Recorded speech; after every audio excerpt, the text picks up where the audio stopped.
Le ministère de l'Intérieur met fin aux mobilisations d'élèves et des fonctionnaires lors des visites officielles, réservant désormais l'accueil aux seuls représentants de l'État afin de limiter les dépenses et de garantir la continuité des activités dans les régions.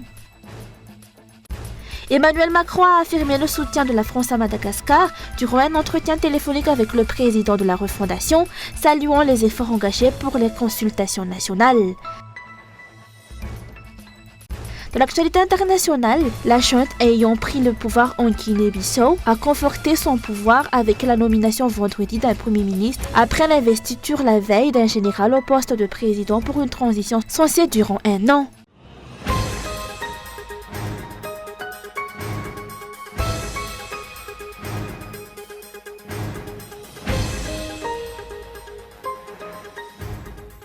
Le ministère de l'Intérieur et de la Décentralisation a tranché à travers une note publiée le 27 novembre que désormais, seuls les représentants de l'État dans les régions, le préfet, le chef de district, les directeurs régionaux et les forces de l'ordre recevront les hauts responsables lors des visites officielles.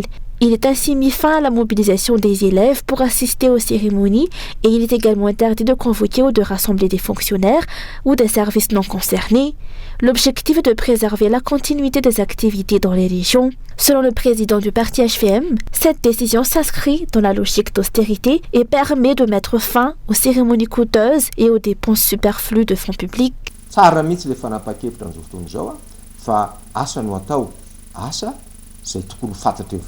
C'est une bonne décision. Ce sont des actions qu'il faut mener et porter à la connaissance de la population. Vous pouvez très bien aller à Tuléar et dresser le rapport de ce qu'il faut faire, c'est cela la bonne gouvernance. Certes, il est parfois nécessaire de s'adresser à la population. Mais ce qui n'est pas acceptable, c'est de forcer les gens à venir, de les transporter en camion, de leur donner de l'argent, ou encore d'emmener des artistes en avion avec le président. C'est du populisme. C'est dépenser l'argent pour rien. Les visites dans les régions restent indispensables pour maintenir le contact avec la population, mais elles ne doivent plus se transformer en démonstrations festives ou en excursions. Ce qui est attendu des dirigeants, ce sont des actions concrètes capables de répondre aux aspirations populaires et de s'attaquer aux problèmes à la base. Il est rappelé que le régime Radziwiłł avait multiplié ce type de festivités en rassemblant des élèves et en mobilisant des fonctionnaires lors des tournées régionales de l'ancien président. La période actuelle se veut celle du renouveau. Il s'agit de délaisser le luxe, l'ostentatoire et les apparences pour privilégier un développement ayant un impact réel sur le quotidien d'un ménage, tout en respectant l'exigence d'austérité des finances publiques.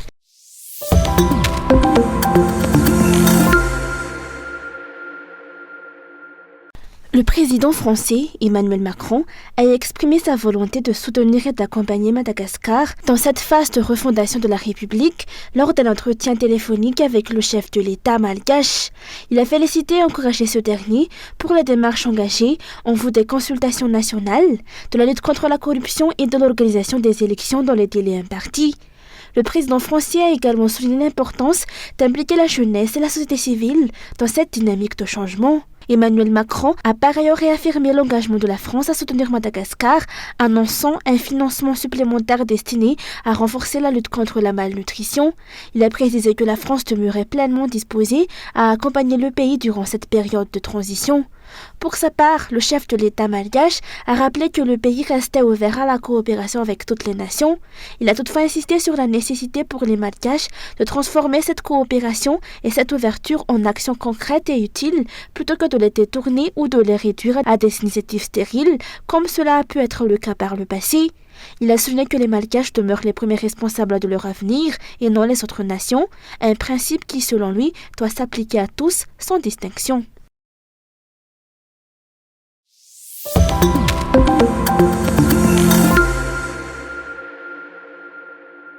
Il a été révélé qu'un accord de concession de terre, un bail amphithéotique, un Nuusmitiu, avait été conclu en toute discrétion par le régime précédent. C'est ce qui ressort de la venue à Atan-Najiv des représentants des habitants de Nuusmitiu, district d'Ambilbe, qui ont rencontré des ministères du tourisme et ministères concernés lors de leur déplacement.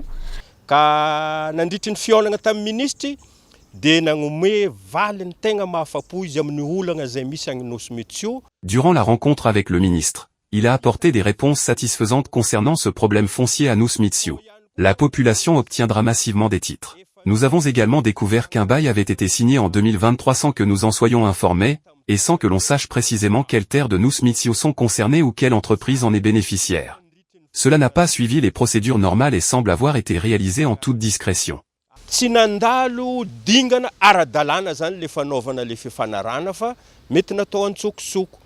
Selon les informations recueillies, cet accord de concession a été renvoyé au district d'Ambilbé pour une enquête approfondie. Les décisions que l'État prendra autour de cette affaire, dont l'origine demeure obscure, sont donc attendues par la population. Au nom de la transparence, plusieurs questions restent en suspens. Qui est le bénéficiaire de cette concession à Nousmithio? Quel est le montant du bail amphithéotique et pour quelle durée? Quels responsables étatiques ont validé l'opération?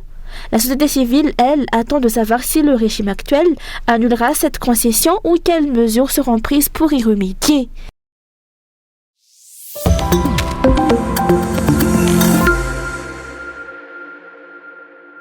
La refondation attire toutes les attentions et chacun tente de l'orienter selon sa vision. Certains partis politiques se préparent déjà à la course électorale et à la compétition. D'autres, au contraire, estiment que la priorité urgente doit être accordée à la réhabilitation de la nation afin de répondre aux revendications des manifestants dans la rue. Cela inclut la résolution des problèmes sociaux, l'amélioration du secteur économique et la transformation du système de gouvernance qui a affaibli le pays.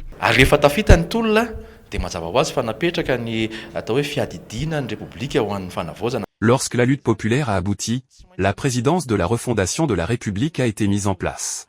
Cela signifie qu'il faut d'abord des réformes pour engager la refondation. Nous avons constaté des irrégularités qui ont mené à des élections non conformes. La redynamisation et les rassemblements de foule en vue d'une pré-campagne ne sont pas la même chose. Tout cela est encadré par la loi. Si un parti souhaite se redynamiser, il doit respecter la loi et ne pas la contourner.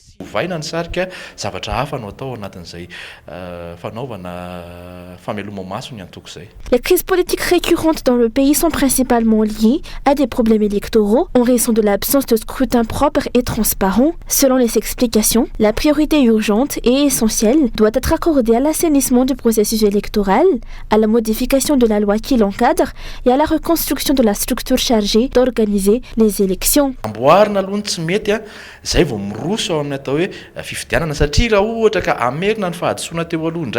Il faut corriger les irrégularités avant de procéder aux élections. Si nous répétons les erreurs précédentes, nous obtiendrons encore des scrutins non acceptés par tous, sans aucun bénéfice pour le développement du pays. Pour nous, la tenue des élections n'est pas urgente, c'est la refonte complète du système qui doit accueillir ces élections. La liste électorale était déjà source de controverses, tout comme la CENI.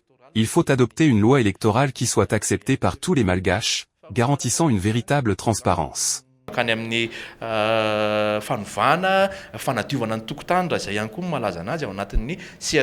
Rappelons que la révision annuelle de la liste électorale a été temporairement suspendue, conformément à une décision du Conseil des ministres. On peut donc supposer que la concertation nationale déterminera les réformes à apporter au cadre électoral. Il est également à souligner que 60 milliards d'ariages sont alloués à la CENI dans le budget de l'État 2026.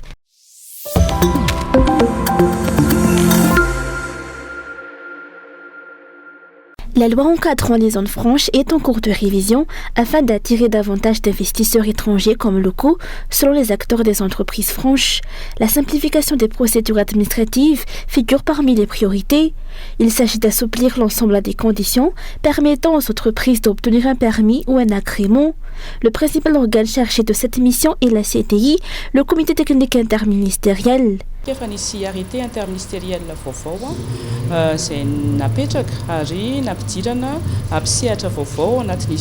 Un nouvel arrêté ministériel a permis d'intégrer de nouveaux membres au sein du comité technique interministériel, notamment des représentants de la primature, qui auront désormais un rôle direct dans l'octroi des agréments et dans l'amélioration des procédures. Des représentants du foncier et de l'aménagement du territoire ont également été intégrés.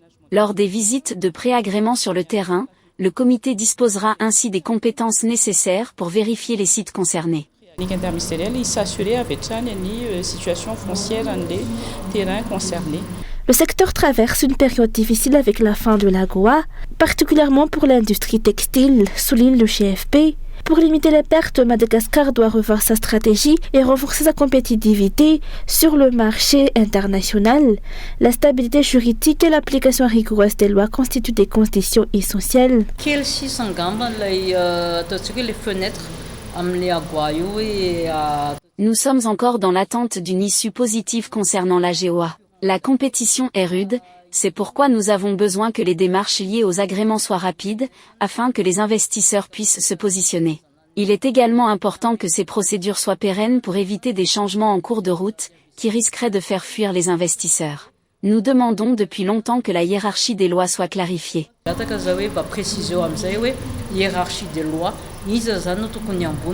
Une réunion d'information s'est tenue hier au CCIA Tangen, réunissant le ministère de l'Industrie et du Développement du secteur privé, le DBM, le CTI et plusieurs entrepreneurs. Ces échanges ont permis de détailler le processus de demande et d'approbation des agréments pour opérer dans les zones et entreprises franches en vue de garantir des investissements durables pour l'année 2026.